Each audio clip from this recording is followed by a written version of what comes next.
by the way, such a great relationship with the Hispanics. And very interestingly, in Nevada, for those that haven't heard, they just did a poll.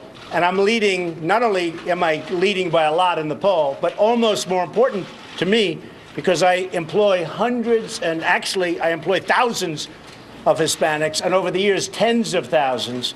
But I'm leading in the poll by a landslide.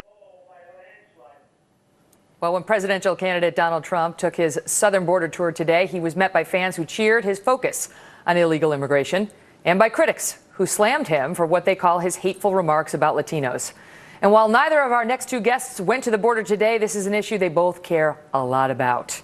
Jose Antonio Vargas is an immigration activist. He is himself an illegal immigrant, and he's the host of the new MTV special, White People. And Coulter is a best-selling conservative writer and most recent author of the book, Adios, America, the left's plan to turn our country into a third world hellhole. We're going to begin with Jose. She's always so shy about telling us how she really feels. Jose, good to see you. So just a fact check, because Donald Trump did do well in this one poll to which he refers. However, according to the latest Washington Post ABC News poll conducted in mid-July, among Hispanic adults, 84% said they definitely would not vote for him. They said 84% they definitely would not. However, he does lead general GOP polls by several respected organizations. And the question I have for you is, does his message seem to be catching on? Well, I mean, I think what's catching on here is the fact that the general public doesn't really know the facts when it comes to immigration. I find it really stunning listening. You know, I'm a journalist at heart, right? Reporting is my religion, journalism is my church. Why hasn't anybody actually said that 40% of people who are here illegally, 40%, including somebody like me, actually got here and overstayed their visa, meaning they didn't cross the U.S.-Mexico border, right? And yesterday, the Pew Research Center... But why should that shut down the points? Why should that shut down the points made by the other side, which is... Because then there's that other 60% that are crossing, and then some of them, as he points out, commit crimes. Some of them, yes, but you and I had a conversation about this last week. Not all of them, right? They're not all representative of that. It's kind of like saying... Even he didn't assert that. Well, that's kind of like saying Donald Trump represents all of Republicans' views. I mean, I don't know about, you know, what Rick Perry, for example, the governor of Texas, disagree with what Donald Trump is saying. But actually, here's the bigger point, though. I mean, he was talking about how he was invited by Border Patrol people. According to U.S. Customs and Border Protection, the number of Mexican immigrants apprehended by Border Patrol have been trending backwards for years, at their lowest level since the 1970s. Why doesn't Donald Trump say that? But the point is, for Donald Trump and those who support him, the more we see cases like Kate Steinle, who, you know, law-abiding American citizens who are in this country and then, lo and behold, get murdered by illegal immigrants who've been deported repeatedly and have committed felonies over and over, the more his message resonates.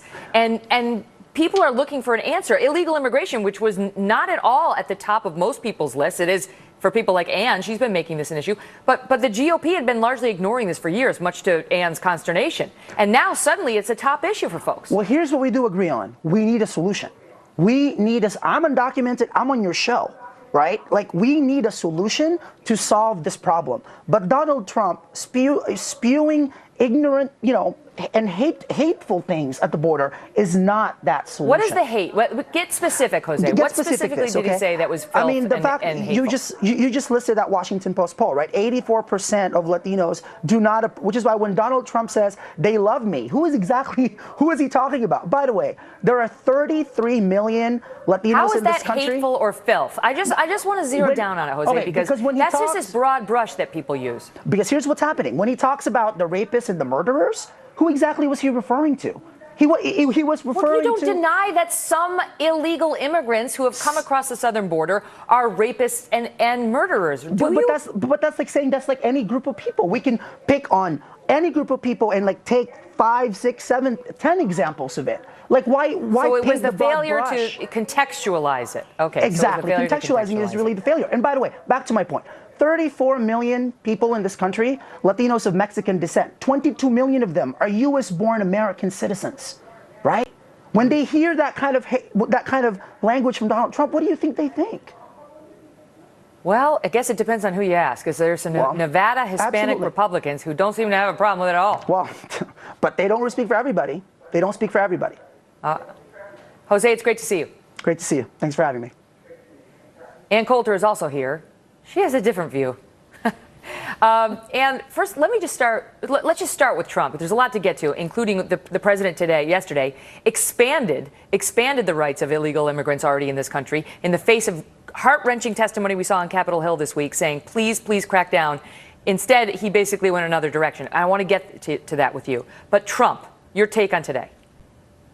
He's fantastic, and he's absolutely right that of Hispanics who are eligible to vote and would ever in a million years consider voting Republican, he'll probably get more of those votes than any other Republican running right now. Because as I've said a million times, the main proponents of amnesty and our current legal immigration system, which is dumping millions of extremely poor people and low-wage workers on the country, are their fancy bosses in New York and San Francisco and LA who want the cheap maids, cheap nannies, cheap workers. The workers themselves could use with a little less competition. You know, I hear Republicans, politicians talking about how we have to get up the minimum wage. There's an easy way to have the minimum wage rise on its own. Stop dumping low-wage workers on the country. Where he says, look, he's mad that Donald Trump didn't put the numbers to it and say, okay, because he says you can say there are rapists and murderers in any group in the country. You know, you could do it by race, you could do it by class, you could do it by gender, and of course it would be true. Well, yeah, but for one thing, was he in studio with you? Because this must be awful living in the shadows. He has his own show on MTV. You're getting driver's licenses across the country. You can become a lawyer in California. How about getting Donald Trump to arrest Jose? We could start right there. The point is, yes, any group will have rapists, but these aren't people who have any right to be here. The motto should be, there are way too many and there shouldn't be any. It even rhymes. In the meantime, as I referenced a moment ago, we saw family after family, the Kate Steinle family and others, go before Congress this week and say, please, please do something, because we've had loved ones who have been murdered by illegal immigrants in sanctuary cities and in other cities. And within 24 hours, Ann, the White House came out and said not only are they going to veto Kate's law if it gets through, but they expanded by executive action, the rights of illegal immigrants who are already in the country. Right. No, can there be any more doubt now that this is just a massive plan of the Democrats to inundate the nation with people who are going to block vote for the Democrats? Obama never would have been elected but for Teddy Kennedy's 1965 Immigration Act. Democrat consultants gloat and laugh about it. They call it George McGovern's revenge and the Kennedy family's greatest gift to the Democratic Party. It's not as if Democrats are winning all these victories because they've changed Americans' minds. No, they brought in new voters. That is why they are winning. That's why immigration, who gets to live and vote in America, is the most important issue. And these illegal immigrants or legal immigrants going around and demanding that, oh, you have to be nice to us and we might not vote for Donald Trump. Well, no, you're guests in this country. You aren't black. Immigrants need to understand we care about race and civil rights because the Democrats fought a war to preserve slavery and the Democrats imposed Jim Crow laws for 100 years. If you have no right to even be in this country, America hasn't done anything to you. You're the ones who should be being grateful to us and hoping, you will be allowed to come in legally. One of the visa programs that Obama extended was the diversity visa program. Diversity. We just, randomly take people on a lottery system, because that's how Scarlett Johansson picks who she's going to date. She has a lottery. We're America. We should be picking the best people. Oh, I see a lot of men in here raising their hands. They want more information. All right, on that happy note, I got to go. Good to see you, Ann. Goodbye. See you soon. Well, breaking tonight, new fallout in a case getting national attention as we get the autopsy results now from the controversial jailhouse death of an African-American woman.